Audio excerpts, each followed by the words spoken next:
Well, tonight we have a guest, and it's Lucy Kenneth, who won Mayor for the Day. So we want to congratulate you for being the winner. And, you know, it's always good that we teach our young students about civics. I think it's gone by the wayside far too long. And this is just a great experience for you. And I actually snuck a key of the city out for her to make it special. Remembrance, Wendy. Is that okay? Yes, it is. See, I have to check with her. So we'll start the meeting. Call the meeting to order.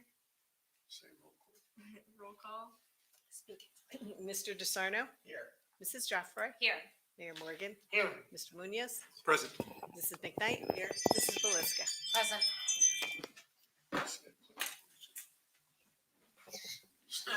Say the pledge of allegiance.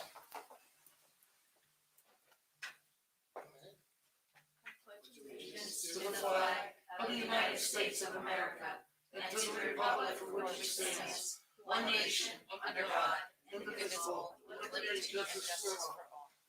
It's a public meeting of the Borough Council, Borough of New Providence, County Union, State of New Jersey. Adequate notice has been given in accordance with PL 1975, Chapter 231.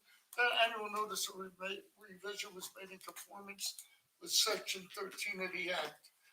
Okay, before we go, move on, I just want to wish our Jewish friends Happy New Year. May it be happy and healthy, not only for our Jewish friends, but for all of us.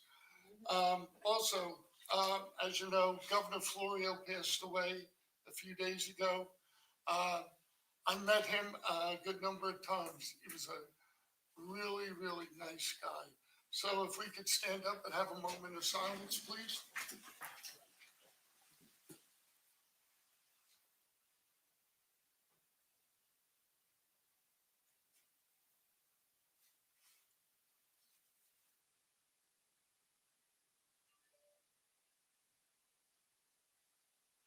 Thank you. Okay, at this time, we have a presentation about the New Providence Board of Education bond referendum. I know Mary Jim. Hi. Thank you for coming. Appreciate it. Thank you for having us. You're always welcome. You know that. I'm here with Mr. Shevich, this is our board president. So I'll start and speak to the November 8th bond referendum and give you an overview of all the projects and with regards to costs, and then I'll turn it over to Mary to say a few words. So the referendum scope is a total project amount of $22.2 million. $17 million goes for enhanced HVAC upgrades, $3.1 million are for capital improvement projects, and $2.1 million is for new flexible furniture, which is for the entire district at all buildings. With the breakdown of the $22.2 million, 77% goes for the HVAC upgrades, 14% for the capital improvement projects, and 9% for the flexible furniture. The one thing to point out with regards to the 17 million or the 77% of the HVAC upgrades, the air conditioning portion of that whole project is 2.1 million. So a majority of the 17 million goes for just the replacement of the current HV units that we have in the district. With regards to the HVAC, it's changing out the heating and ventilation units to heating, ventilation, and air conditioning, which doing this will enhance the health and safety of our students and the staff, increase the airflow, increase the fresh air, and it's replacing all the units, the unit ventilators and the rooftop units that hit their useful life. Something to note is that all the units are in the 50s and 60s, they're original at all our buildings. So the ones that were replaced, we did get bang for our buck, as we would say. With regards to air conditioned units that we have currently, district-wide, we're about 33% air conditioned, so it's not a total upgrade of all our facilities. So what we were doing throughout the years is when we were replacing HV units, we were replacing them with HVAC units. So we've been doing this on an annual basis. When units do hit their useful life, we do have to switch them out. We are switching them with air conditioning. So we've been working towards this for some time. With regards to the capital improvement projects, the first project is a roof replacement at the high school, middle school. This is the last portion of the roof that needs to be completed. The last two bond referendums we had, we did all the other buildings. So this is the last small piece at the high school. It's about 37,000 square feet. And that will complete all the roofs at all of our facilities. The bleacher replacements are at Saltbrook School and at the high school. Both are hit their useful life. The bleachers at the high school were put in the 1980s, and the ones at Saltbrook were even prior to that, the original bleachers. We did at the last bond referendum replace the ones at Roberts. Corridor flooring replacement is at the high school, middle school. It's the entire facility. Throughout the years, we've put new additions on, and all the flooring does not match. So we're going to want to take all the flooring out of the whole building at the high school, middle school, and make it all uniform. Track resurfacing at the high school in 2009, at the one of the prior bond referendums, we did redo the whole track, reconfigure the track, and also resurface. In 2017, we repaired it, and now in 2022, we'd like to replace it. When we did repair it in 2017, the contractor said we got about another 5 years or so with the patch, or we're gonna find ourselves back to what happened the first time we had to actually rip up the whole track. So it was pretty important that we do resurface the track. And then the last piece is staff toilet room renovations. And with that, by the lot, we have a female-male restroom. Only one person can go into each. The plan is to put multiple units in each of them, so more than one staff member can go in and use the restrooms at one time. And then the last piece, which is approximately $2.1 million, is putting new flexible furniture in all the classrooms at all the levels throughout the district. And what this is mobile. It's for a 21st century learner. It works with our SCL program. It's all about mobility, moving desks around, different configurations, not set stationary furniture at all. And in your packets, when you go through it, you can see all the different variations and the consultants that we worked with regards to that piece of the project. And the last piece, the financial part of it, as I said, the total bond referendum cost is $22.2 million. We applied and did receive notification from the state of New Jersey that we received debt service aid of about $6.8 million that would be received on an annual basis.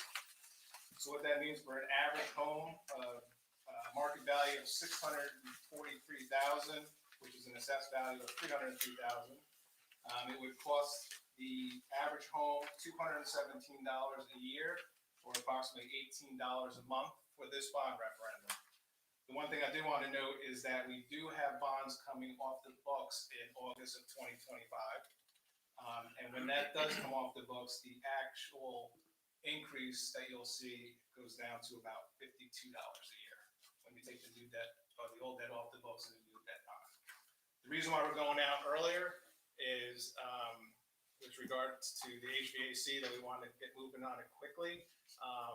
With regards to supply chains and contractors, we're not sure if we would even get it done in one summer. We may be out 1, 2, 3 summers. So the quicker we get going, the quicker we can get the bid packages out there, and the quicker that we can start moving on the projects. All the other projects we plan to do next summer if it is approved on November 8th. But the HVAC upgrades may take more than one summer just because of the scope and the supply and demand at this point. We know And all we can't about work supply throughout the chain, What's that? right, Kevin? Yes. We cannot work during the school year Right. on the Right. So we're stuck to the summer months. Is the HVAC, the ventilation mandated by the state and the feds? Well, it's not Okay, with mandated, but all the new units will go up to the current code, so the Yeah. fresh air will be more. Okay. What happens is what you're grandfathered in, so whatever your units are at the time, you're based on their manufacturer, but as you put new units in, you have to go up with the new regulations. Right. The only question I had was like when the other bond was going to be paid off. Yeah, that'd be August of 2025. Yeah, okay. So at this point, I just want to turn it over to Mary real quick. All right. Yeah. So, good evening. Thanks for having us. It's really great to share all the referendum details, and I know you have it in your packet tonight. I just want to thank Mr. Testa for walking through that packet. The board is extremely excited about these projects. As you can see, the biggest ticket item is the heating and ventilating. This comes on the heels of COVID, for sure. We had our engineers in our buildings during COVID to give us the all clear, which we got, but it's an ideal time to upgrade our systems. They are 50 plus years old. It's hard to get parts for our heating and ventilating. So it's a great time to add the AC component as well. We all know our students, our staff, our parents, they have been asking for AC. And it's not just the summer months. People say, oh, well, it's only hot in June or it's only hot in August. But, you know, it's just a controlled climate in the buildings, which will be nice all year.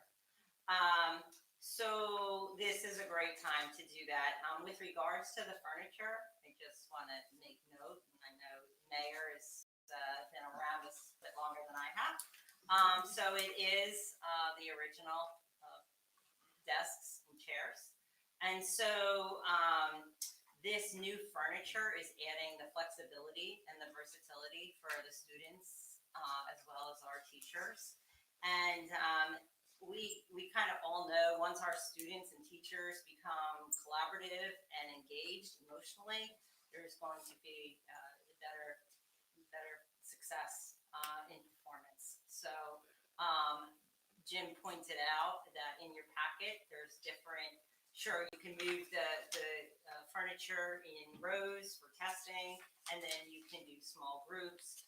The teacher equipment will be more like podium, desks that can go up and go down. So all of that is in your packets tonight. So I guess our short and simple message on behalf of the board is just to help us spread the word about these great projects. Tell your friends, your neighbors, any taxpayer, have anybody reach out to Mr. Testa, Dr. Michelli, any board member. Our website is fully updated with up-to-date information. It's all right there, but never hesitate to contact any one of us. We're very approachable people. And then, of course, I'll be voting yes for the referendum. And that's really just because these are all upgrades and improvements that will give our 21st century learners the best environment. So thank you for your time tonight. Thank you to the community. We're looking for your support. Any questions tonight from the council, we're happy to take. And anybody from the public, please reach out. Well, that was the only two questions I had, but I will tell you, since I graduated 50 years ago, and I actually was given the honor of doing a tour of the high school, what was it, last weekend?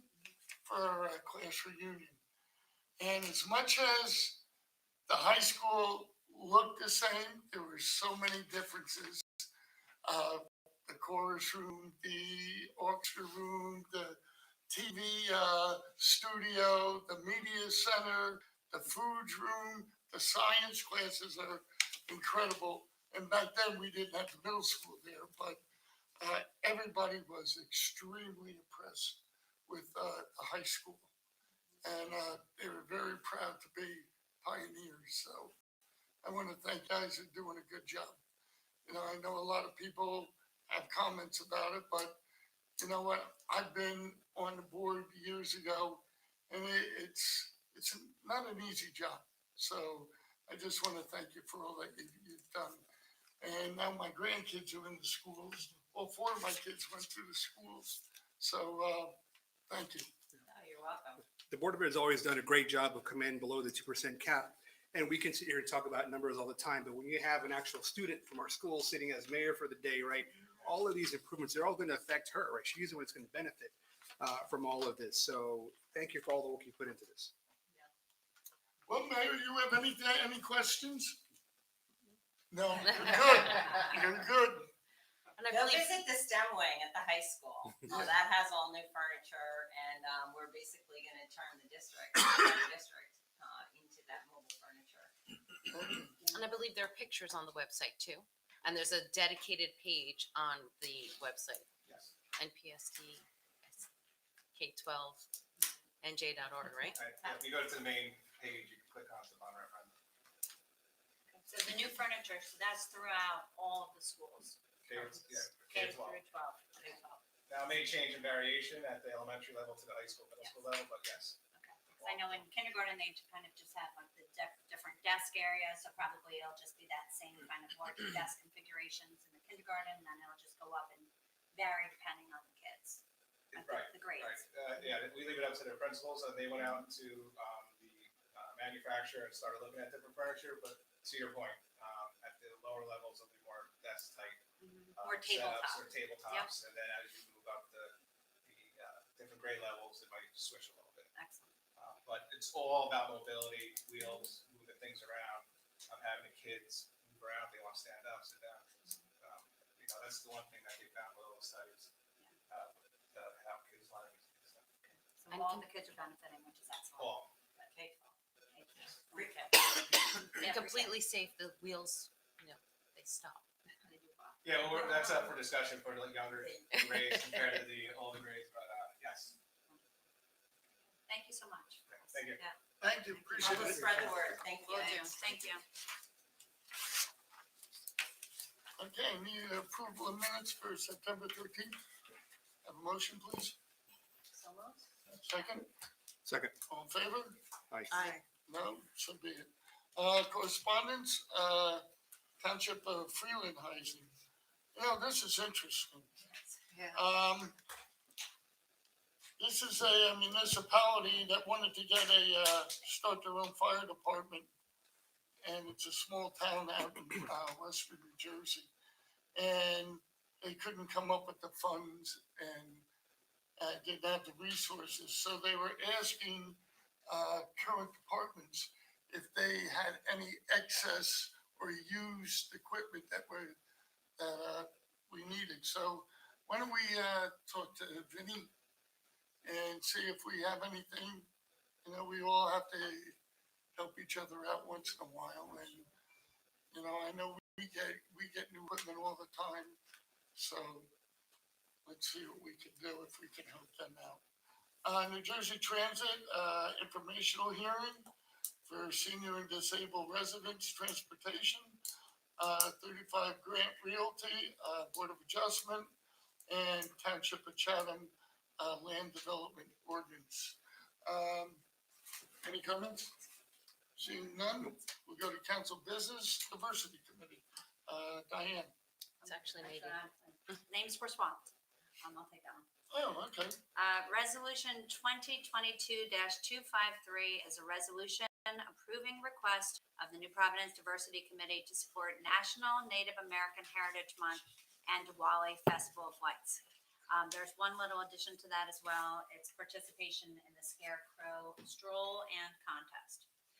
So just to provide a little more information, and I'll do it in order. So the Scarecrow Stroll and Contest, that's the annual contest that's put on by the Business Professional Association. So we thought it would be great for some more of our committees to participate, to bring awareness to what they do. And the Diversity Committee would like to be included in that. They didn't want me to give away too many details on what they're doing, but they're kind of looking at it as a World Cup theme. So they want to bring in, and so we will be based around soccer, and we'll be bringing in all the different nationalities to highlight the Diversity Committee and everything they do. So they would like to participate in that, so we're bringing that to council. Native American Heritage Month is in November.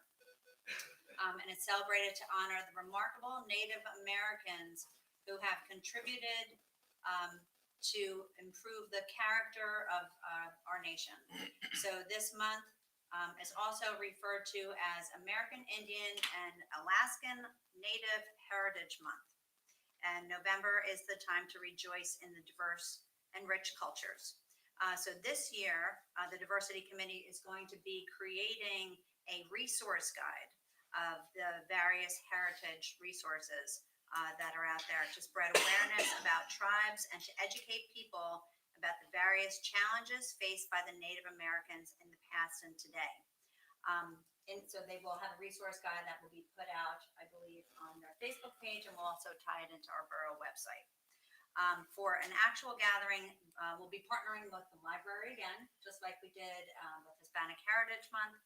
And the library will be hosting an author, Stephen Mack, who is an Indigenous author who will be interviewed virtually on November 3rd. So that link will be also available on our borough website. And it's about the Navajo Code Talkers. So it sounds like a really interesting presentation. It is virtual, and that will be available for everybody to participate, and there's no fees associated with that.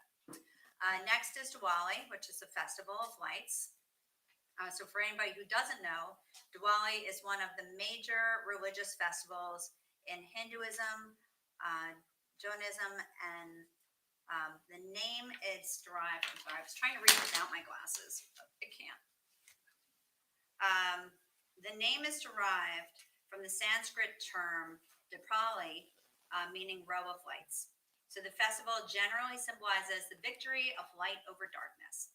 And our proposed festival is going to be November 5th, and we're going to be working this year with the Berkeley Heights YMCA, just like we did last year, to spread awareness about the important tradition.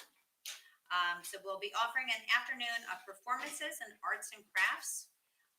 There will be opening ceremonies, Bollywood dancing, local restaurants selling food, and there will be a photo booth. So those are the two events that we're looking to have approved so the committee can move forward. And that's what that resolution is. So, Okay, thank you very much. okay, finance, Lisa. Yes, thank you, Mayor. Resolution 2022-254 is a resolution authorizing payment of the attached bills payable list in the amount of $964,164.71. Some of the more significant items on this bills payable list is the Borough of New Providence capital in the amount of $326,870. That's simply a transfer of CIF appropriations and DC unfunded appropriations to the capital budget, to the capital area. Then we have the Mountain Valley Dispatch for $177,912, and that is their third quarter assessment. And we have Colinelli Brothers for $105,500, and that is the installment payment for the Commerce Street Bridge.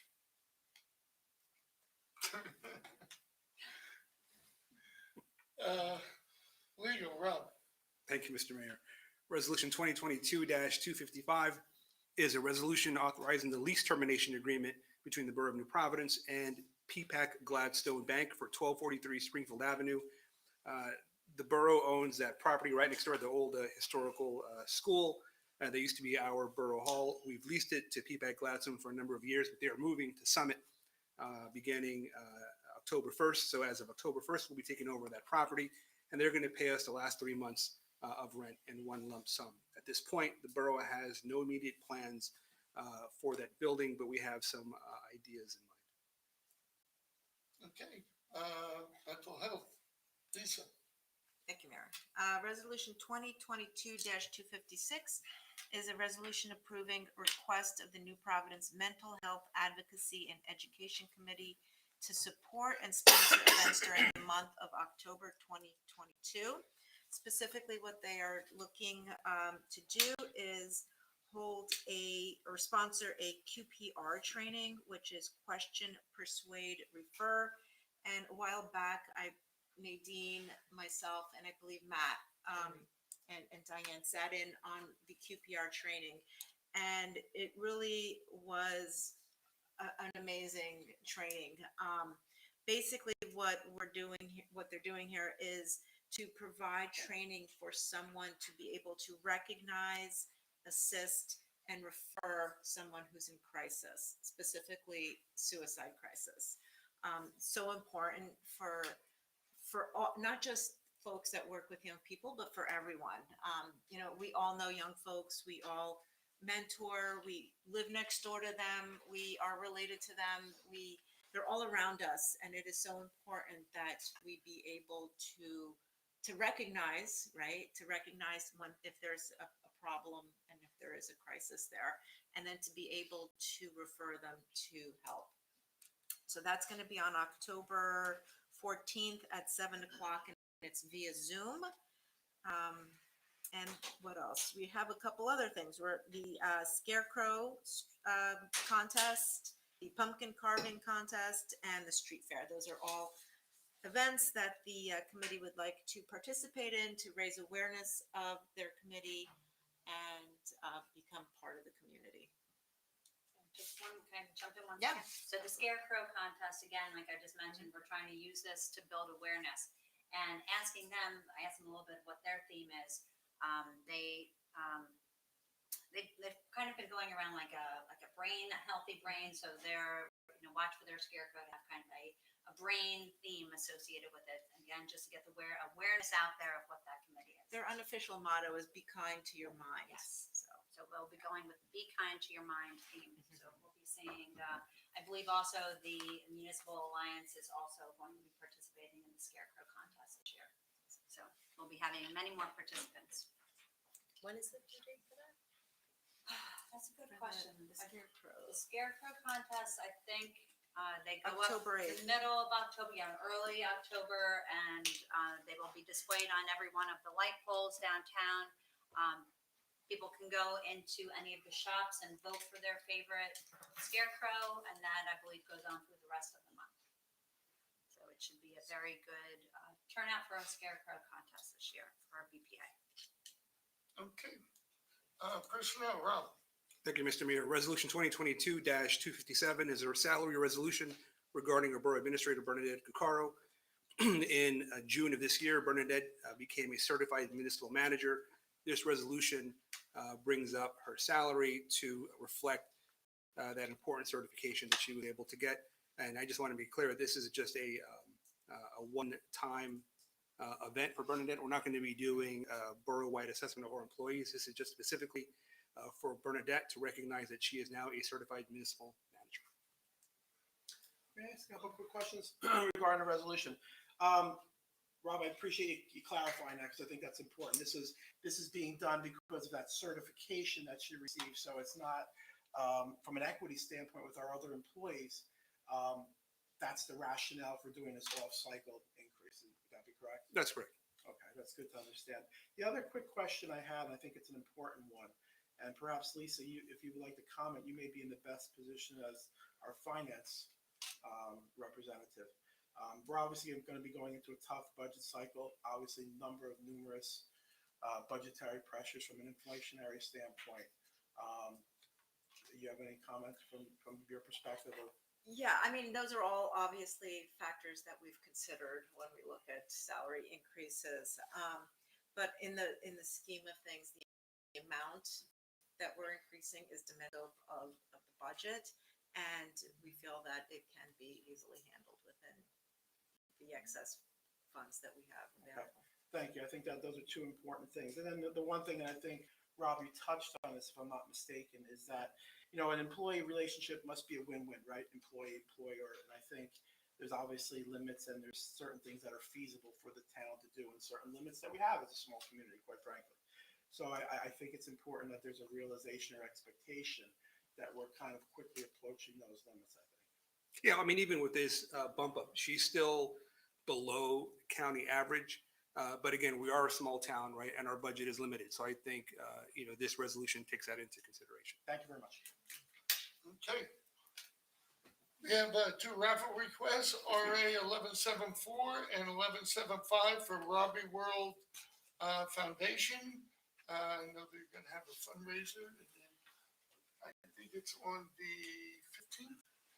So that's for this, and the applications were properly prepared and reviewed. Okay, Public Works. Well, Lisa, you're busy Busy tonight. today, huh? Thank you, Mayor. So Public Works, we have an authorization to bid the DeCorso roof replacement project. The DeCorso Center did receive $50,000 from the Community Development Block Grant that comes from Union County. And that was a grant to be applied towards facilities. So that's going to pay for a portion of the roof replacement. The remainder of the project is part of the capital budget, so that will go out for bid. Then we have Resolution 2022-258, and that is a resolution approving grant agreement modification with the New Jersey Department of Transportation for the 2016 Safe Routes to School Grant Project. And this is simply an agreement allocating an additional $88,632 to the 2016 Safe Routes to School project, and it's also going to extend the completion date to July 31st, 2024. Okay.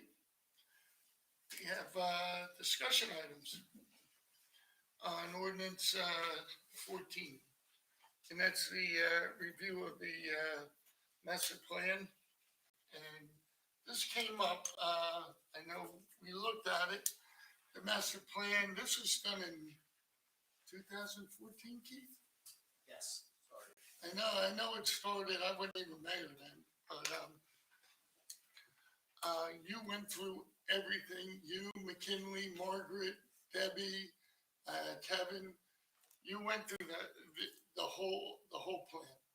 And you made the proper adjustments that quite honestly never were codified. So, this will give everybody that looks at this ordinance, architects, planners, whatever, what they need to know and bring it up to date. Mr. Grove came and told us about building to scale, and we came back to the planning board and we had some recommendations, and Keith, you took those recommendations and you put it into a plan. So I'm gonna leave this presentation to you and McKinney at this point.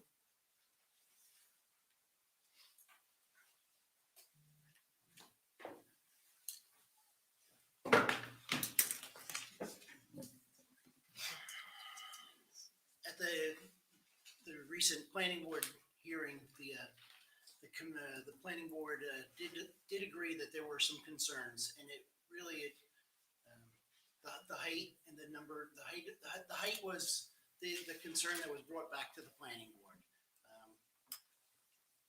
These changes encompassed everything about the downtown, and as I said, it's something we've been working on for over 8 years, and so we took that into consideration.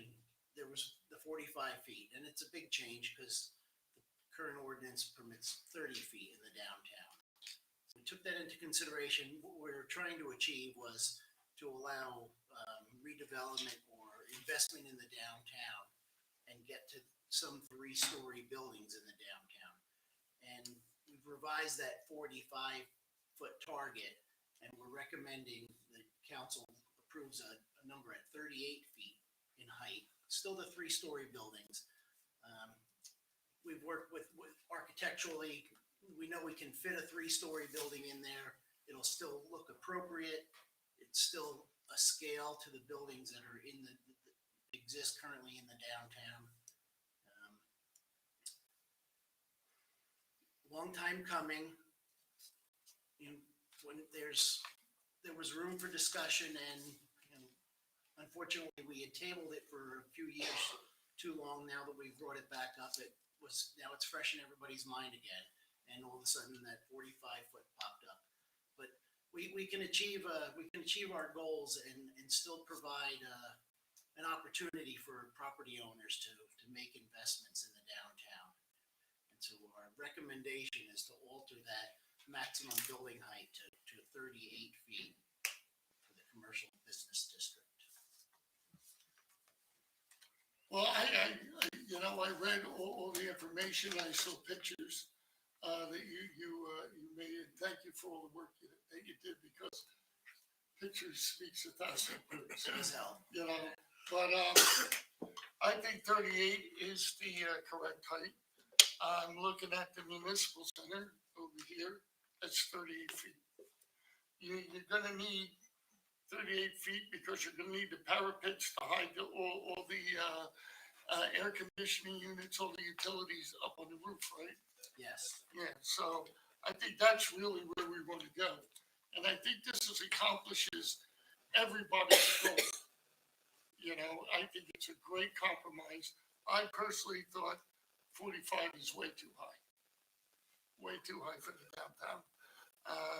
I brought up when I go over the bridge, going into Fanwood, and you see the residential units on top of the stores, it's just too big. And I think we want to keep that hometown feel of New Providence. And this isn't a city, it's a borough, and we want to keep that. And I think 38 is the correct height. It's progressive enough, but it does put limitations in. And I think that is the proper height. Sure. I was on council back in 2014, 15, 16. When we talked about the downtown master plan. I remember McKinley, you presenting a presentation to us at the time. So I think one of the reasons we wanted to allow or permit 3-story buildings was to entice investors to come in and redevelop some of the blighted parts of the downtown. So at the time, we had those 2 old homes on Springfield Avenue. That's now in urgent care. Everyone wanted those gone. So we were trying to redevelop, to fix areas just like that, right? Yes. So really the only way to entice a builder to come and do that was to say, hey, look, you need to make a profit too in this building. So by adding a 3rd floor, you'd be able to make somewhat of a profit on a building like that. So that was why we wanted to do the 3 stories, but I do agree that 45 is kind of high. I'd be happy with the 38 compromise. Anybody else have any comments? Yeah, I have a question. So would that also include the townhouse district? The CCDTH?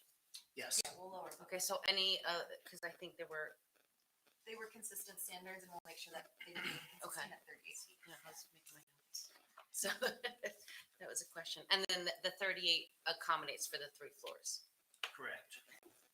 I think it's important to remember that with the commercial buildings and mixed use ones downtown, that provides ample room for good floor to ceiling height for your commercial spaces.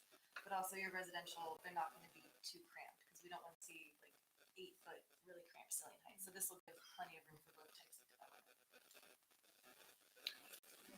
So I think, there's been a lot of thought to this. And I know tonight's a discussion, so we're not voting on anything, just having some discussion about the topic, which I think is important. And I applaud that because I think it's important that we pause for a minute and have an important discussion. First, this ordinance is doing more than just the downtown master plan, correct? It's codifying a bunch of things, correct? Okay, so this is just one component of the downtown master plan that we happen to be talking about right now. Here are my thoughts, and again, I just offer this for everyone to think about.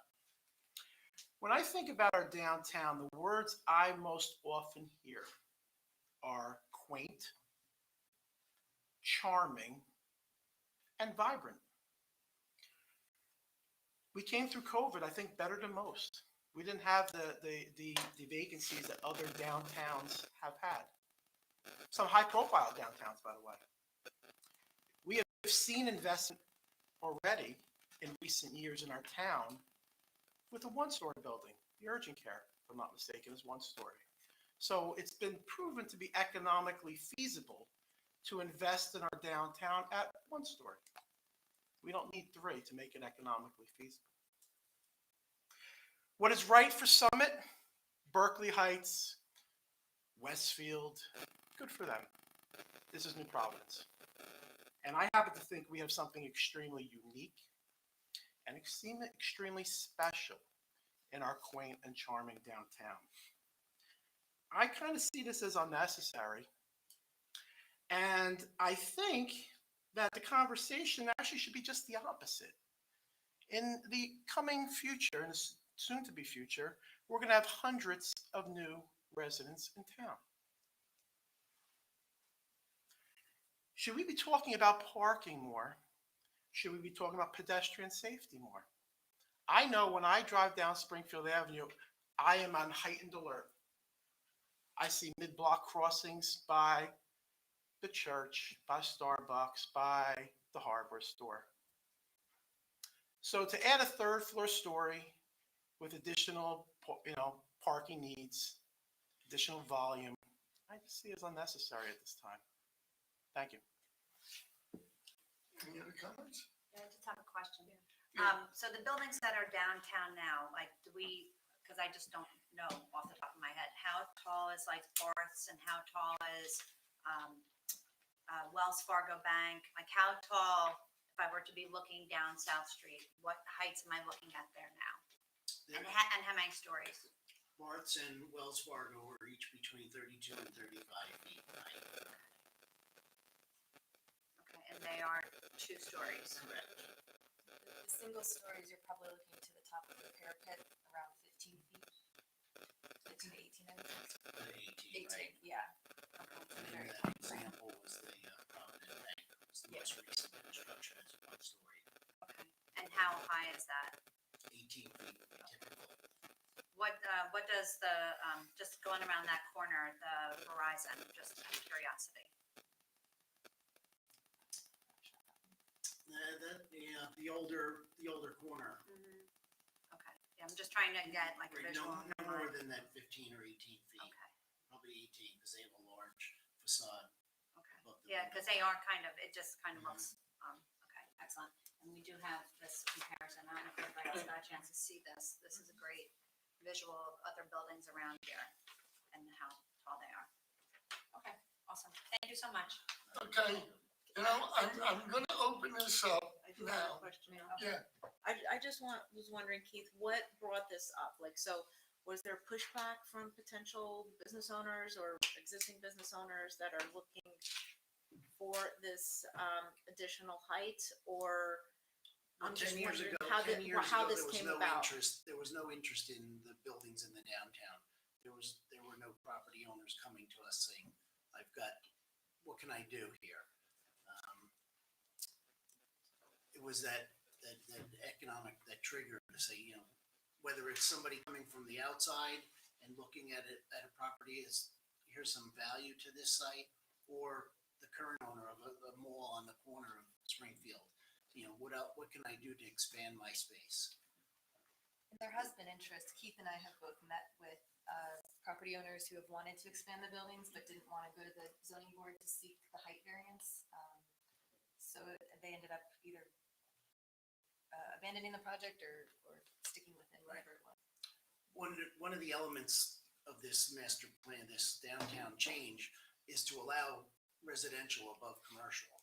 We do have a couple examples of that in the downtown, but it does not match our ordinance. Our ordinance actually prohibits that. So they were limited from that. So we had a property owner so that was we started with that. They wanted to add residential. Why couldn't they have an apartment over a 1-story? That was just good downtown planning where you've got built-in customers, and now you've got people, when they come home at night, they're making use of that parking lot that's vacant from the offices leaving. So that was an initial trigger too, then, was to update the ordinances and allow the residential element in the downtown. Another benefit of that is the eyes on the street, the safety. There's always somebody, New Providence is very good sidewalk lighting, but when you add a residential component, you always have somebody there kind of looking out for their neighbors and the properties around them as well. any other? Here? No? I'm gonna go off script a little. I'm gonna let any resident, they have a comment on this ordinance and this ordinance only? Yes, sir. Does, this Yeah, come up, please. Give your name and address.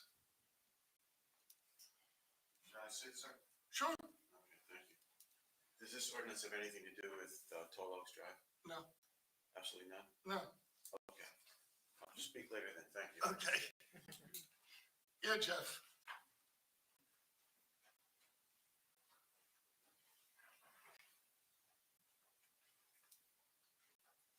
Hi, Jeff Grow, 240 Central Avenue, New Providence. So as we talked about last time, it's really about scale and mass and such, but I do need to weigh in a little bit more on 2 stories of residential over commercial. So to understand for myself, being a graphically oriented person, I created one of these. Here, let me share this with you. Okay. Got one, sure. I'm a graphically oriented person. I had to draw it. Thank you, Mr. Chairman. Maybe this will help. I have extra copies in case people want to look at. We can share if you want. Mr. Mayor.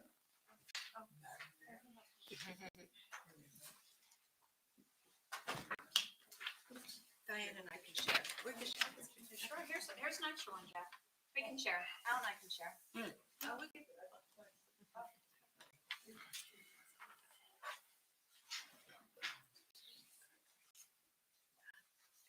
Thank you. Of course. Thank you. We're forgetting council. So my concern is now a couple fold, if I may. Pardon me. What you see here, let me explain what you're looking at here first. The 1-story typical 12 feet height, you got 10 foot of ceiling and then a couple feet for mechanical and, ductwork and structure, and then put your AC on top. 2.5-story building could be 32 feet with a 13-foot ceiling height of first floor for commercial. Then you got a 9-foot height ceiling height for residential on the second floor, and a 2 foot of structure and mechanical, and then some room in the attic for mechanical and some storage, or as the definition of a half story is 1/3 of the floor below. Is that right, Keith? Correct. Yeah. Good. And then because we had been talking about the 45-foot height, it was 45 feet, so you get a little more generous first floor ceiling height of 15 feet in case you want to get expansive.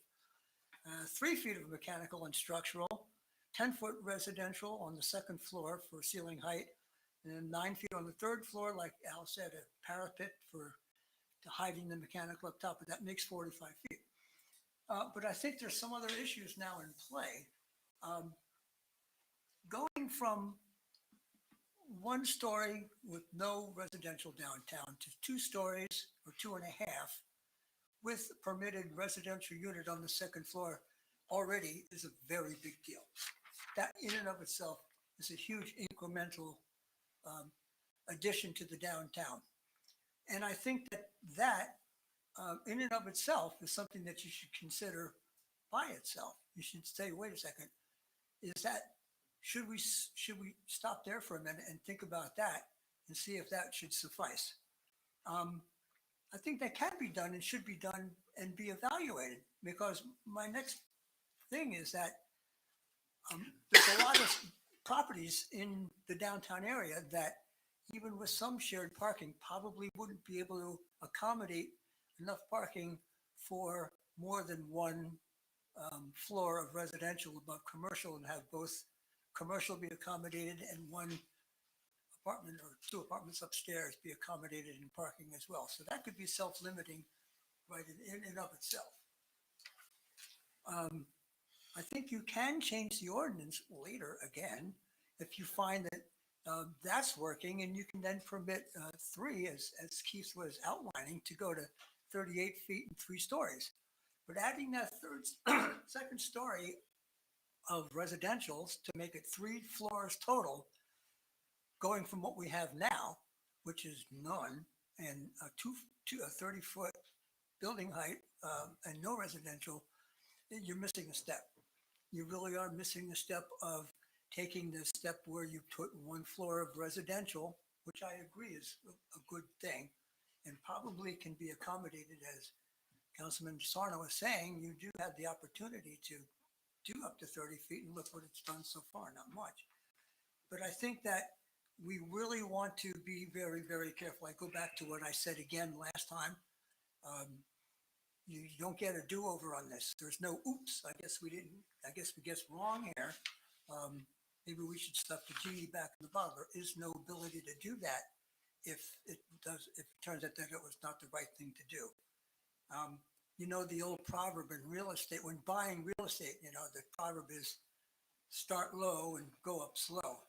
And I think that that's a good way to think about increasing our density downtown in this manner. I think we should start low with the addition and then see how it works out and go up incrementally at a slow pace. But you can always change your mind, but go up at a slow pace to see if you like what you did and see if it works, and then you can add to it. But there's no going back. You can't stuff the genie back in the bottle, like I said last time. And if you, for all the reasons that everybody says, we're not Summit, we're not Westfield, we're not, you know, all these things, that we're not that. We are a small town. We are New Providence, and it's, the feeling is very delicate balance of what we do and how we do it. And you got to be quite careful when you mix with that. And so I advocate strongly for this one here in the middle. Maybe you could go to 35 feet, you know, if you want a better picture on your roof or something.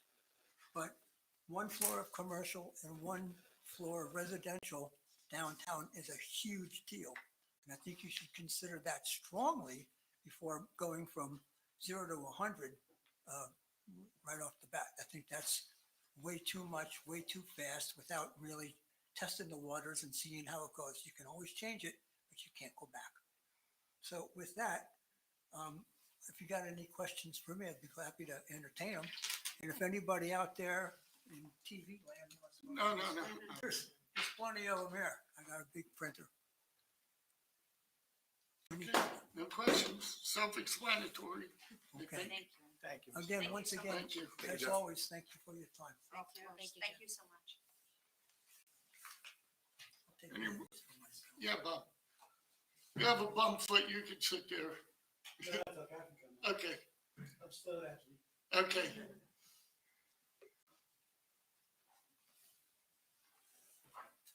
I warmed it up for you.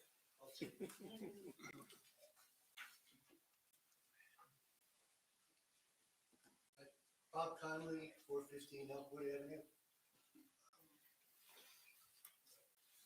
I recall when the master plan was being developed, there was a few meetings, planning board meetings, et cetera. And that was, I think, 2015, early 2016.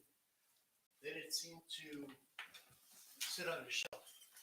And always when we asked the planning board, whatever happened to the master plan, because it was very, very nice, colored pictures of it. And now I find that the ordinance to permit it is being voted on. I do have a question, maybe you can't answer. Was there ever any public comment on the plan? Yeah, there was. I don't recall any, maybe I just missed it. Yeah, there was public comment on the plan. 'Cause I would've We commented. we just never codified it. It fell through the cracks apparently. Right, you talking about the ordinance? Yeah, Yes, there was public comment when it was originally drafted in 2016, 14 through 16. 14 through 16. Yeah, during that few-year period, there was public comment. I guess I just missed it then. But, so I have to take an opportunity now for public comment since I live on Elkwood Avenue. Directly across the street from his new zone that is being presented, the CCD TH zone. I currently live on a residential street. At the planning board last week, I raised my concerns and the mayor and other people told me this is not any immediate change to anybody. That it's just a technical zoning issue to now create a new commercial district, townhouse district across the street from me. My concern is if a developer came in after we codified this plan with $10 million and bought out the 5 property owners that are across the street from me, kicked out Jolly Meany's garage, went ahead and put up, as is specified in the plan, 2 3-story townhouse over commercial buildings. They're across the street from me. well, the Now, commercial wouldn't be in there, two- right? 3-story Correct. They have the option of townhouse or townhouse small on scale. the ground floor. It would be just townhouses or some small scale retail is permitted the way I read the plan,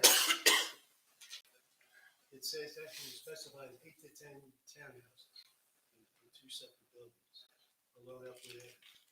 That would accommodate probably 20 persons. You figure 2.2 people per townhouse. They're existing there, 15 to 20 residents in 5 homes and 4 businesses that would be dislocated. Now, the plan itself, the,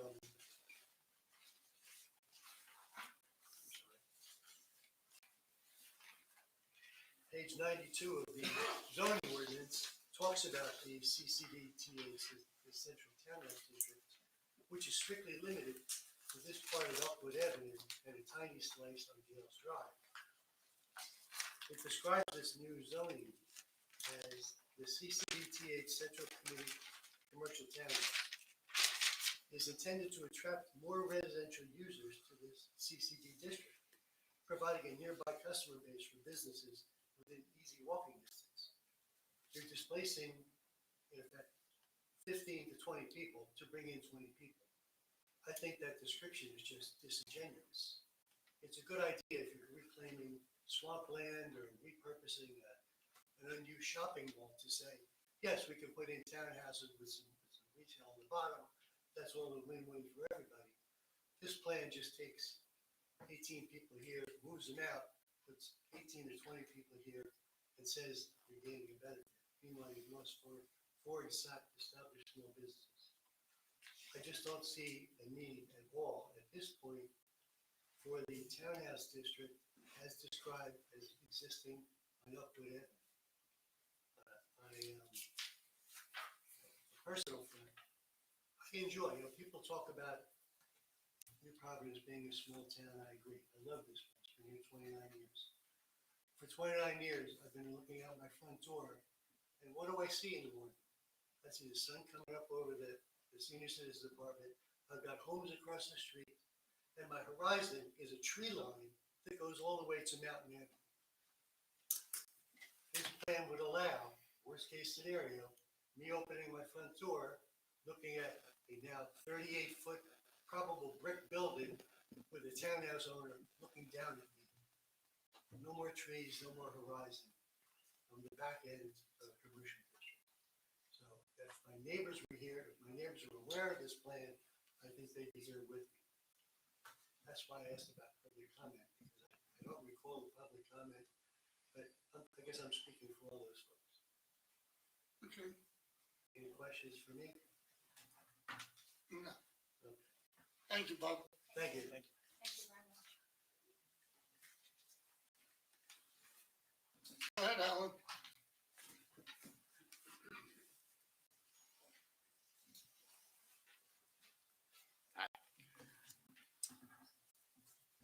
Let me start by saying that the downtown plan that was passed in 2016, there are aspects of it that are really very good.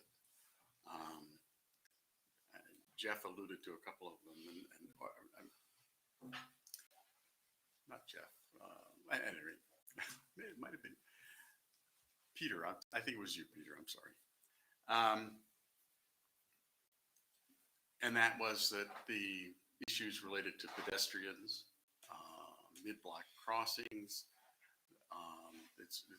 the plan has in it accommodating for bicycles, issues that I've brought up before. So there are a lot of aspects of the plan that are really excellent, and I would be very happy to see them. There is one important thing that I think it's important to point out that the plaque behind reads incorporated in 1899, and the plans, the downtown plans were approved in 2016, and it's taken us 6 years to get to the point where we want to consider codifying the ordinances in order to begin to move on the plan. Jeff said something very important, and that is that once you do this, you're not going to go back.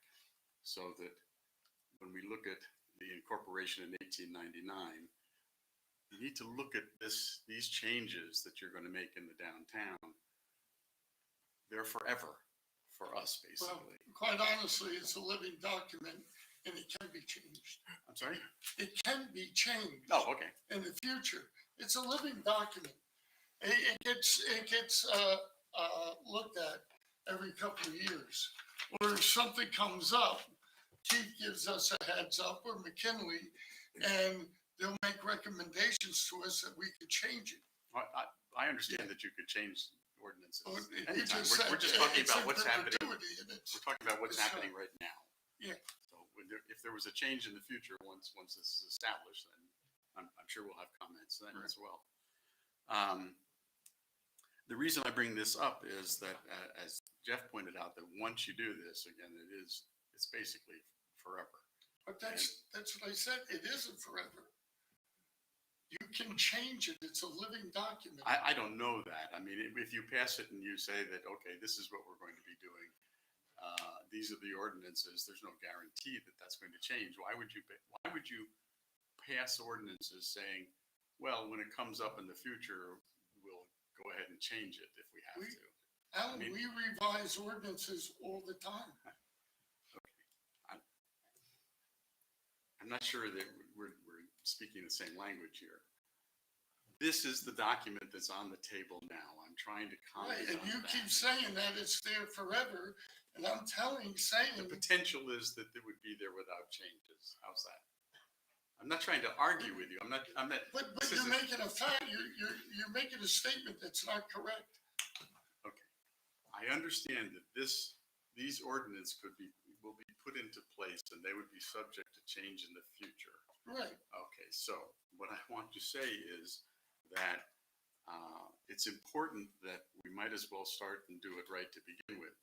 So what I think would be very important, given the discussions about 38 feet, 45 feet, obviously the 45 feet seems to be, Off the the table. recommendation is to change it, but the 38 feet is also out there. And there's discussion of, well, how tall is the Wells Fargo Bank? Or how tall is this? Or this building would be blocking the trees in my view, and that sort of thing. The point I'm trying to make is that the technology is very simple to exist for us to develop a couple of concept plans related to, I know that we have an existing structure that's proposed for 33 South Street. There's no reason why we couldn't look at what does that structure going to look like in downtown, or we might look, I know that in the plan there's a possibility of a 3-story building next to the Prestige Diner. There's no reason why we couldn't have a concept plan and a rendering of what a 3-story building that's 38 feet would look like there. And then that way, all of us, rather than speculating how many trees, or whether it's going to block the sun, or whether it's going to fit in and the scale is going to be proper, we would be able to see it in front of us and be able to comment to it with greater specificity than to sort of saying, well, this would have 10 more feet added to it or that sort of thing. So I just think it would be important to just take a little more time to take a look at that and actually see some concept plans of what those kinds of buildings would look like downtown, so that everybody has a clearer picture of it. Thank you for your comments. Anyone else? Yeah, Donna.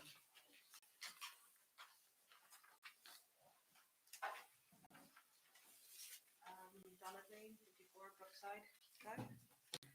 If this is the master plan that I think there was a commentary on, is this the one that ended up having the parking added on Springfield? It was part of it, Okay. yeah. So that sort of comes to my concern. I'm gonna say the same thing I said as I said back then, which is, at that time when the master plan was presented, there were a bunch of improvements for pedestrians and cyclists that were brought up that were supposed to, be mitigated by, so we added parking, which is terrible for the cyclists. But this was all supposed to be mitigated by other changes that never happened. And so I'm going back to the parking and the fact that, as a cyclist myself, I will be on the sidewalks now downtown. I used to be able to go through the streets, but I do sidewalks now, because of all the cars coming in and out and parking and not. And so my question is more of, you're adding residents, which I don't actually believe. If you say the residents are only gonna be there at the night, because what happens on weekends, what happens if I work from home? Are you adding in enough space? I just want this consideration, for the additional cars, because I'm one of the people who doesn't like the parking currently on Springfield on the north side. People going in and out of the Adams Center. And so I'm only leery, not about the sizes and the heights and stuff, because I don't know that I see that. That's just me personally. I'm just worried about the added traffic to a place that hasn't been cleaned up, as was discussed way back as a public commentary of the original master plans. That's my only request, is that you consider how much more traffic you're adding to a place that right now, I love what the police have done, slowing the traffic down, but that there's still a lot of confusion, moving people going in lots of different directions in the downtown. So, Okay, thank you. Anyone else wishing to address council on this issue? And where do we go from here, Keith? We would look for council to make the recommendation to introduce the ordinance at this time. It would not be a substantial change, whereas it would have to go back to the planning board for another consistency review. It would be left at council's discretion at this point. I disagree.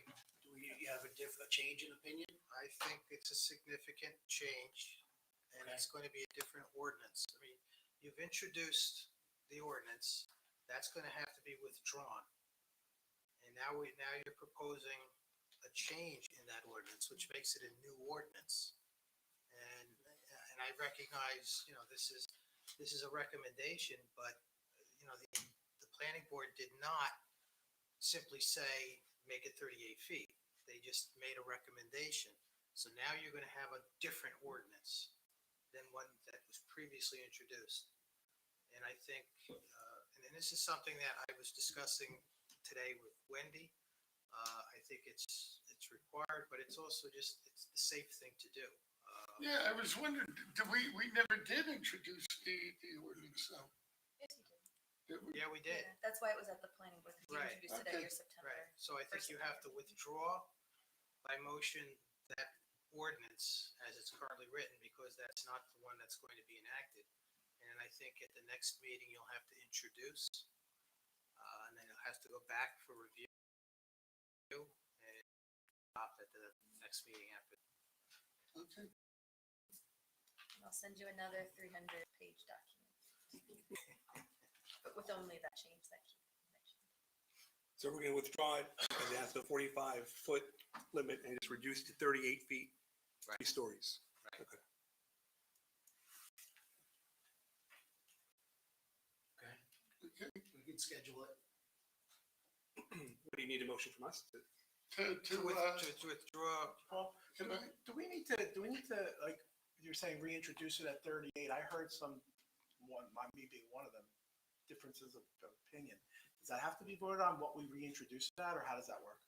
we have to, Yeah, it's like any other ordinance, it's Yeah. just like what you did. At the next meeting, if that's what the majority of the council wishes to do, you're going to introduce the ordinance, now with that change to 38 feet maximum. Will we vote 45 feet. on that introduction? Will we vote on that or not? Yeah. Is that- yeah, Yeah, you will. Okay, so, Yeah. okay, Yeah. very good. Thank you. So you need a motion to withdraw. I have a motion to withdraw. Yeah, I'll make the motion, yeah. Second, I'll second. roll call, please. Mr. Desarno? Aye. Mrs. Jeffrey? Yes. Mr. Munoz? Yes. Mrs. McKnight? Yes. Mrs. Belisca? Aye. Thanks, everyone. Thank you. Thank you, guys. Okay. I guess now we go to committee reports. First is me. I went to the New Providence band preview for the parents. I gotta say that they were outstanding this year. I think they're gonna do very, very well, in competition.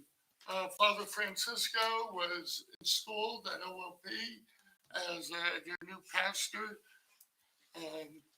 Very, very nice man. I went to the Business Association meeting. You know, they have a lot of people, and it's good to see. You know, Kendra Roberts and I started the Business Association years ago with a few of the merchants. It was the Suburban Chamber of Commerce back then was actually thinking about going out of business, so we started New Providence. So it's really grown, and they've helped us. They've had a hard time too with COVID, but they're coming back strong, and it's just a great organization. We're able to work with them hand in hand.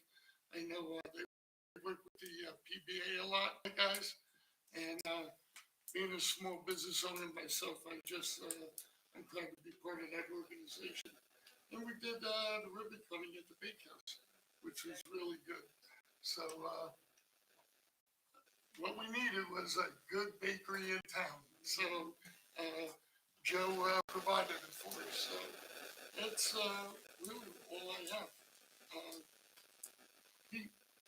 Yeah, there, I would just update on sustainability. I think we had a tremendous free cycle event. I see a woman in the audience who, Donna Zane, who was really the quarterback of that side. I'd like to thank you for your efforts as well as the sustainability team. It was a very successful free cycle event. And for those of you that are unfamiliar, people are bringing stuff and then actually taking stuff to keep them out of the landfill and to repurpose, reuse, recycle things. So congratulations on a job well done. Thank you. Okay, Nadine. Yes, we had our first municipal alliance meeting of the school year, where they were just putting together some plans for all of our residents and students, and it looks like we're going to have another great year, bringing awareness about drug and alcohol abuse to the community. Okay. Rob, you're up. Operations normal, Mr. Mayor. Okay, beautiful. Lisa? Thank you, Mayor. As we were talking about with the resolutions for the Mental Health Advocacy and Education Committee, we did meet prior to this council meeting, and they are moving very quickly. They have a great group of volunteers that are very dedicated and truly believe in this committee and what it can do. So very excited to see where it goes, but like we said, in October, the QPR training, if you're interested, it is a Zoom, October 14th from 7 to 8:30. So that should be good. And then we had the library board met. So a lot of changes at the library. I just want to say thank you to Kelly Stye, who was our president. She stepped down. Mark Andrus, Mark, did I pronounce that right? Andrus. Mark Andrus graciously is taking over as the board library president. So look forward to some great things happening there with the new board. And the Friends of the Library have been very busy. We are back to a full slate, full activities. The library is hopping. There's a craft show this weekend. There's concert series. There's a different concert each month, October, November, December. Just a lot of stuff happening. The library is busy. People are using the reading nooks. People are getting library cards. They're going to be at the street fair if you're interested in stopping by, saying hello, learning a little bit more about the library, getting a library card, win a prize. But so very excited as to what's going on there. It's really a community center. Yeah, now. it really is. So, Diane. Thank you. Actually, also, this is not me, but this weekend is the car show. Yeah. I believe on Saturday. I am reminding everybody, find out information about that, which we heard. Historical Society had the I'm blanking, the book, festival the other weekend. That was fantastic. 4 Centuries in a Weekend will be, I believe it's the 15th of October also. So that's what they have coming up. Other than that, It's amazing how many local authors we have. yes. It really is. Fantastic. Okay, well, since we have Kevin here, give me a report on the bridge on Commerce Street. So I did speak to the manufacturer and the first aid is still being done right now. So we're going to continue to call regularly. I'd just like the residents to know that the pilings are in. I think it's like building the George Washington Bridge over there. But I saw a comment on the community forum, a third world country could build the bridge faster than this.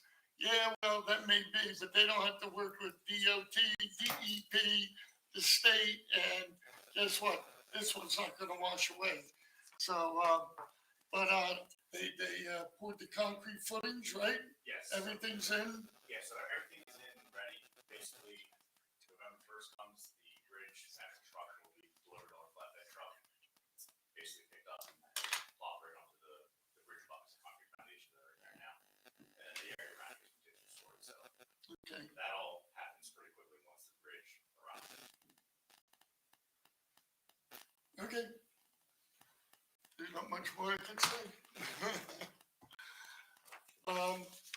Okay, at this time we have public comments. Anybody wishing to address council?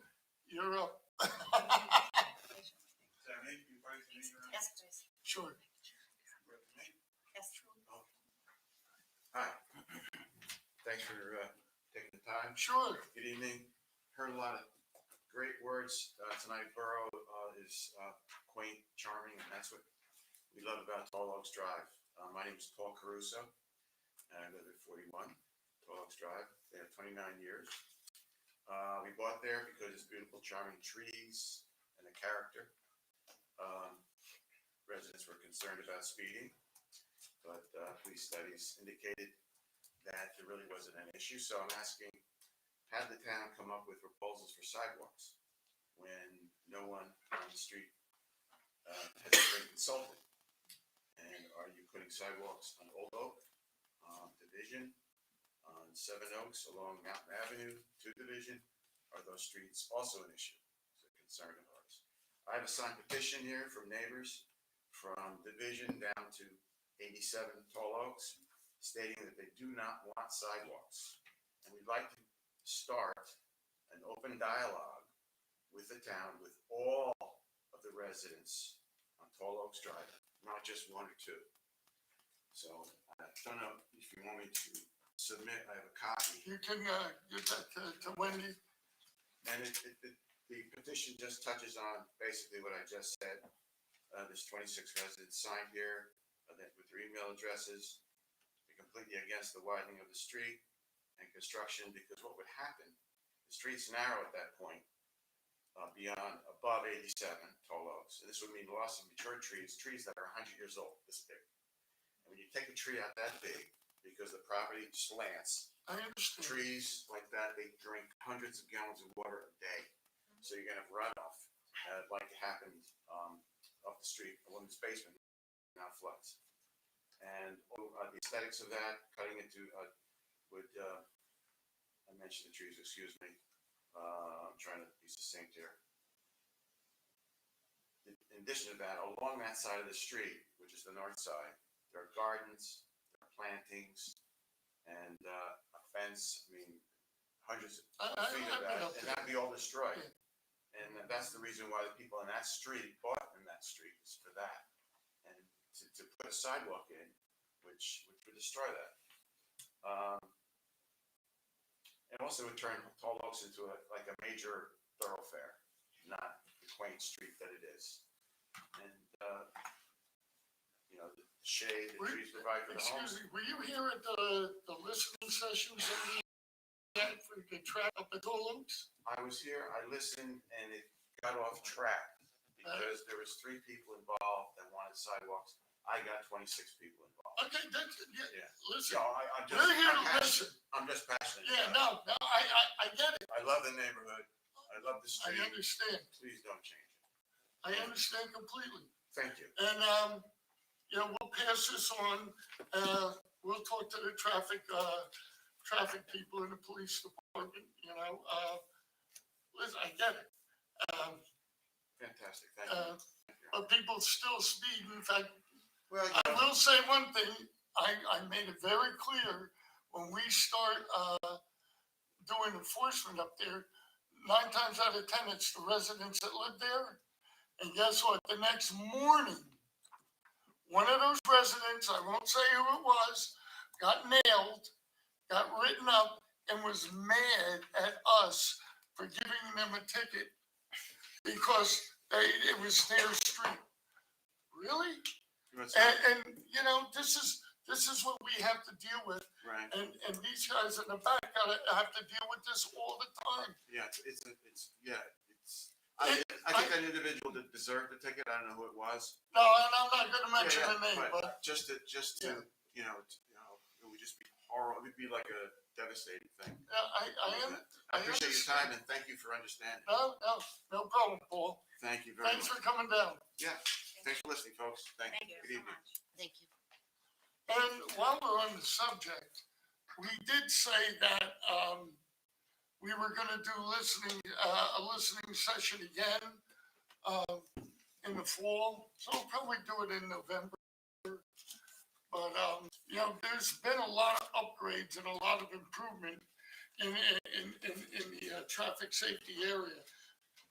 Not that more on the other end and by the high school, but like I said, there's short-term, medium-term, and long-term plans. So Your Honor, could I ask, and add one more thing? Yes, sir. We woke up a couple of weeks ago and the streets were painted with 25 slow, and there was a yellow Yeah. line down the main of the street. Nobody on Tall Oaks was notified. It was like, and then the other day, an officer saying to my wife, "What do you think about sidewalks?" And her head exploded.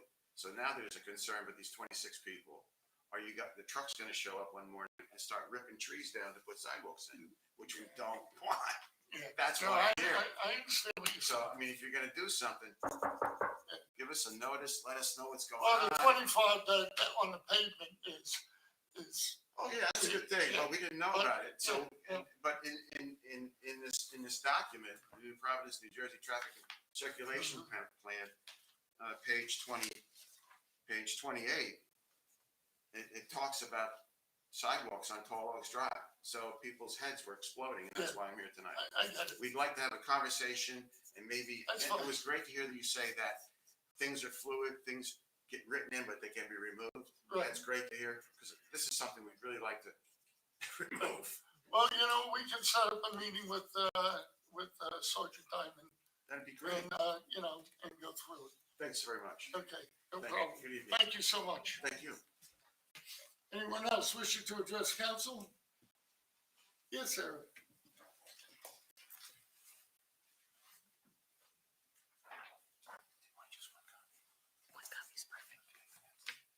Hello, Mayor Morgan and members of the council. My name is Sarah Aarons, and my husband and I are owners at 99 Crest Road. My husband Jim wanted to be here tonight, but one of us had to stay home with our 2 kids who were 8 and 10. Lucy knows one of them. And so we have young girls and a dog he had to stay home with. But as several of you may know, Hurricane Ida in September 2021 caused significant damage to the borough and to my retaining wall and chain link fence. And the fence and wall are within the town culvert and easement area that runs through the edge of my property. I stand here before you asking for help to fix the damaged wall and fence. I wanted to come here and talk to you myself so you could hear from me personally.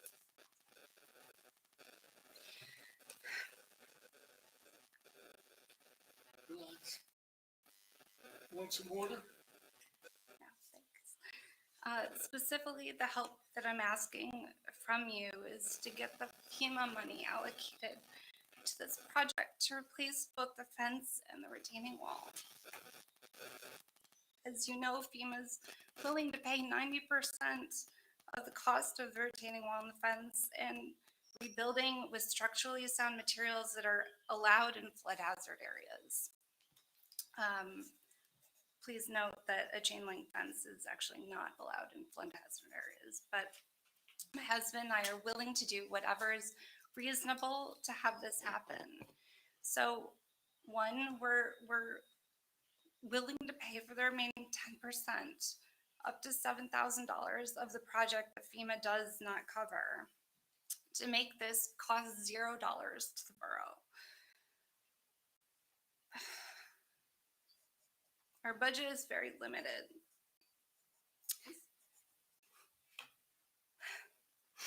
So while our local contractors provided estimates ranging from 30,000 to 50,000, local bidding laws, FEMA standards, et cetera, make it hard for my husband and I to know exactly how much this would cost to do it right.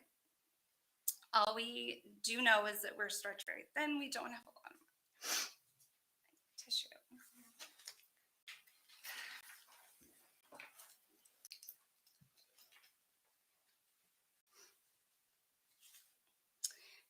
Two, we're also willing to accept responsibility for maintaining the retaining wall after the replacement repair. Of course, not the culvert, just the retaining wall. And three, we're willing to assist as needed with filing the paperwork, any paperwork. Our proposal to pay for the 10% take responsibility going forward is legally possible and does not set any precedents. No two situations are alike, and assuredly this one is quite unique. Please help me by approving this project as a FEMA project and getting the FEMA funds already available for this project to apply.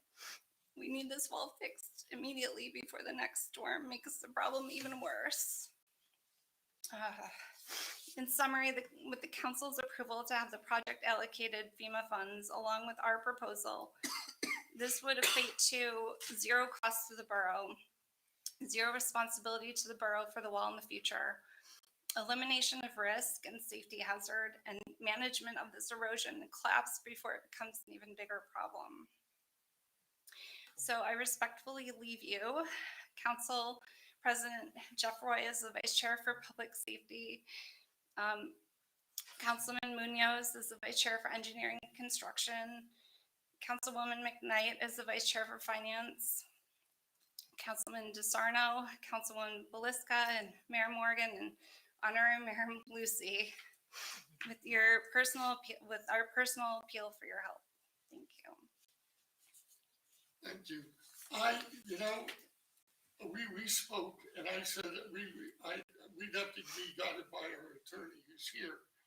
And, I'll have to defer to him. All right, Mayor, this has been under conversation for months. I've had a number of conversations with legal counsel that you've retained. The issue is the FEMA wants a certification that this wall is our legal responsibility. It's not.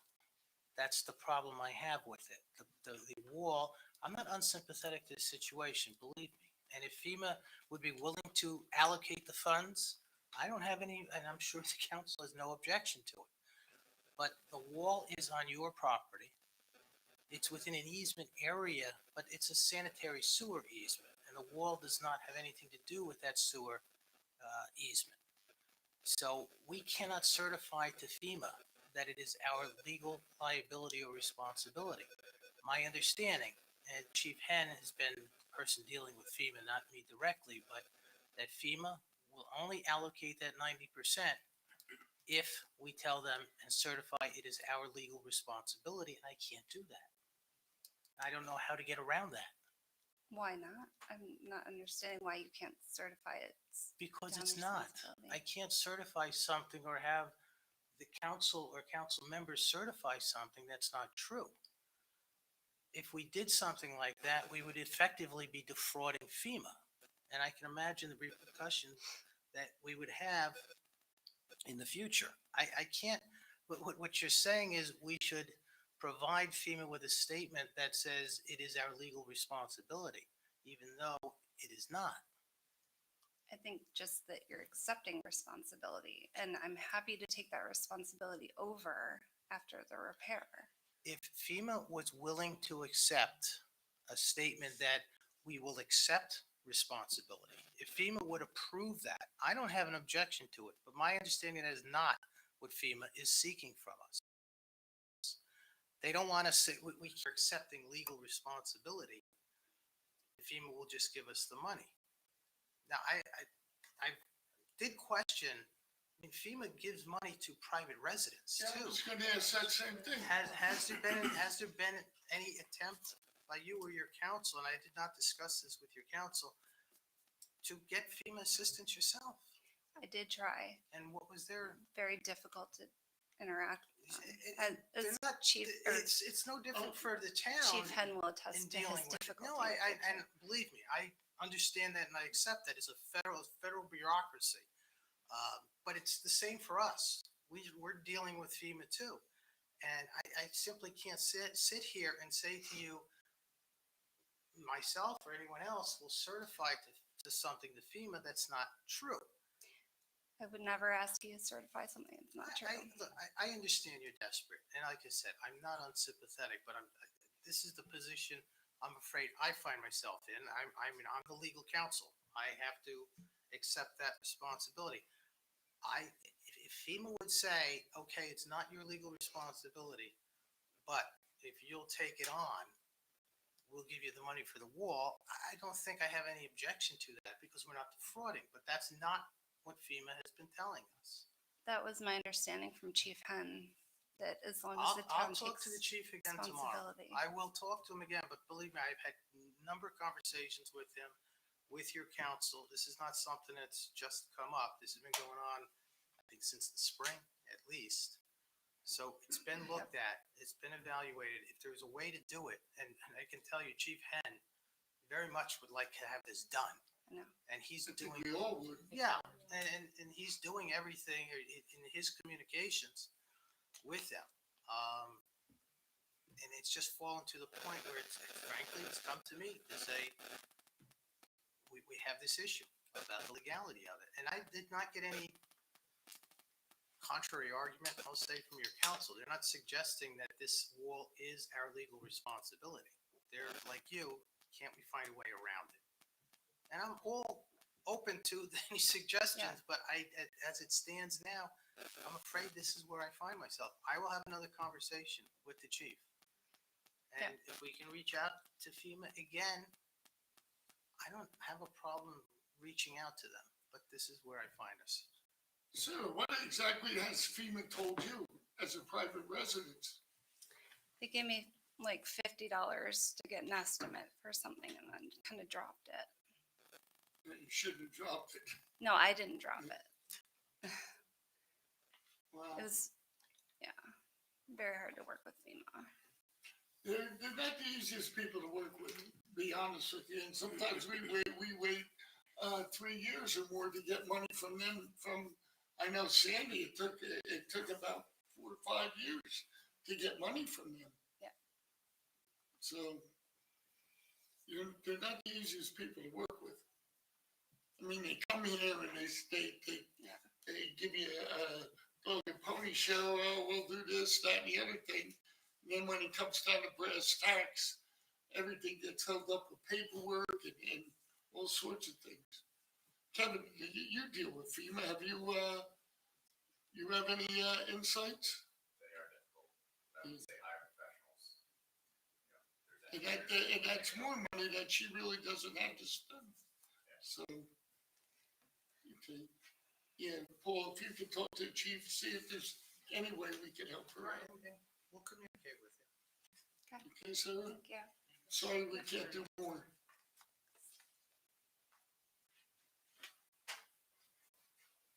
Yes, Alan.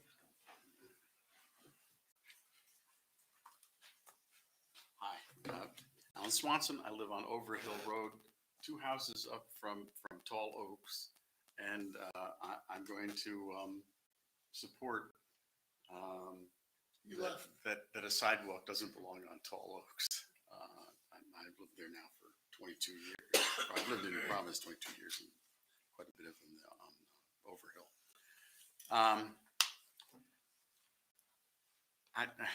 I'm here tonight. I've talked to you about this for about 3 years. I have a significant hearing loss. I'm able to do a good job of accommodating for it. I have pretty much the latest technology. But the system that you have in the past for me has not been reliable, the T-coil system. And I actually have hearing aids that I have a T-coil system in, and it's not really jiving with the system here. So what I'm saying is that I'm willing to work with you. I mean, I've educated you sometimes, a couple of times over the years about what it is to have a hearing loss. And it's a little bit different than when you have the visible, wheelchairs and what have you in terms of the accommodations that need to be made. The fortunate thing is that I'm here, I'm in town, and I'm really willing to work with you on things like that I've mentioned before, even on the videos where we have the back of somebody's head. For somebody like me, it's difficult, even with the audio is an issue.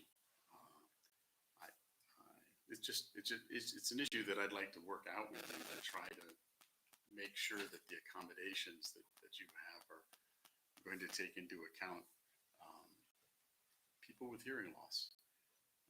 We're very fortunate in that the speech school in town is where the Hearing Loss Association of America, Morris County chapter meets.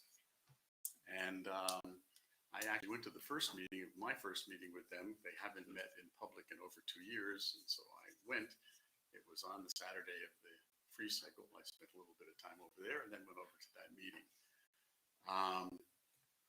I say you're fortunate because this organization is absolutely fantastic. The resources, the knowledge that they have, and the ability to educate and to demonstrate what the latest technologies are, to make the easy accommodations are available. So I don't know how we could work out or who's in charge of the system here, but I really would be happy to come in and experiment with the system. We'll contact Summit Speech, see what they can do. Okay? Yeah, I can do that with you. I think that was everything. So would you want me to contact somebody or? No, we'll contact them. Okay, and who are you going to contact again? I don't know, we'll call over and find out. Over at Summit Speech. Okay. Well, Summit Speech is where we meet. The Hearing Loss Association of America, the advocacy group, Summit Speech School is a service. Do you have a name that we could contact? I don't have it with me, but I certainly can okay. provide. Well, What I'm trying to say is that I can get you those contacts. I didn't intend coming up and speaking about this tonight, but. Okay, but we'll I can send tell the you that- contacts to Wendy or Bernadette, Okay. and we'll look into it, okay? Okay, thank you. Anyone else wishing to address council? Seeing no one, I declare the public comments closed. I need motion for items 1 through 8, please. So moved. I'll second. Roll call, please. Mr. DeSarno? Aye. Mrs. Jeffrey? Yes. Mr. Munoz? Yes. Mrs. McKnight? Yes. Mrs. Belisca? Aye. Say, can I have a motion for adjournment? Say, can I have a motion for adjournment? Can I have a motion for adjournment? So moved. I'll second. All in favor? Aye. No? So be it. Thank you all for coming tonight.